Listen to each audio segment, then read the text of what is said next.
What up, Long Beach? Welcome back to GazetteSports.com. It's JJ. And Mike. And this Moore League Girls Soccer video is brought to you by Naples Rib Company. It's the rivalry of record. You know the names: Marshall, Rhodes, Waterfield, Dillon. Obviously, so many great talents to come through the Polly and Wilson rivalry. A lot of physical play, sometimes more wrestling than soccer, it felt like. That's what happens in a local derby, Mike. It just goes like that. A lot of yellow cards, a lot of incredible goals, a lot of games that live in our minds, and this, the next chapter of Wilson Polly Moore League Girls Soccer. We are at Wilson, where Terry Collins still over there at Polly, and Dalton Kaufman over there at Wilson. Last time he was at Wilson, this rivalry really didn't mean that much, but yet again, it's probably going to decide the Moore League. Well, that is what we've come to be used to in recent years. Two teams coming from very different directions. Jackrabbits struggling with injuries. Wilson has looked good in tournaments, but kind of still trying to find their form as the number 5 team in Division 2. So as we kick this one off, we have to tell you the biggest storyline of the day. It was a little blustery out there, and as you can see from the flag right here, it was changing direction within seconds.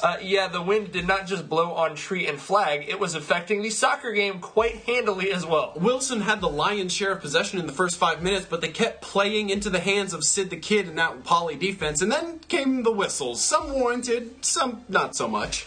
Definitely, you could kind of sense that maybe the refs were read up on the physicality of this rivalry because they seemed overly prepared, and obviously free kicks have been a big storyline. Last year, Elliot Gentile pegging that one in from distance to give Polly their first win on that field in a decade. And it also won them the Moore League. Yeah, we know. We've heard that story before. Jackrabbits really couldn't find their range in this one, though, from multiple different angles.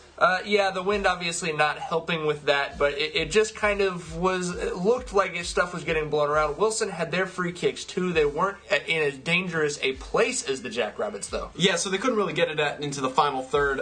Speaking of the final third, final minutes here, more dangerous free kicks for Polly. Wadley sends this one in. Selena Cuera gets taken down in the box. No whistle. And then Therese Perales trying to do her best genteel. And Samantha Moreno's like, nah, dude, I remember that one. I learned from it. Yeah, she saw the GazetteSports.com highlight and said, I'd rather have it be 0-0 at halftime. Thank you very much. Wind at your back, sun on your face, and dancing in the second half were the Wilson Bruins, and the shot discrepancy really flipped on its head. You can certainly say the Bruins playing wide, making an adjustment. The coaches obviously would prefer to credit the adjustment. The wind may have had something to do with it. Kirsten Nold with the nice move. Offset Hood out of nowhere with the save right there. A strange foul call here ends that play, but yes, tip of the cap to Hood and the Wilson defense as well, because they were ready to take whatever came, and there would be a few more strange foul calls. I mean, that's going to happen. And Perales has one more go here late in the second, but Moreno plays it safe, and that's what it looks like in the scorebox. Two teams playing it safe. It's 0-0. Jackrabbits obviously happy to take the point on the road, but certainly in a rivalry that's seen physicality and big goals, we really only got the physicality in this one. This video brought to you in part by McCarty's Jewelry, here for you since 1932. Hold on tight, girls soccer fans. This season just getting started, and you're going to get all the coverage right here, because this is GazetteSports.com, and we are Long Beach Sports.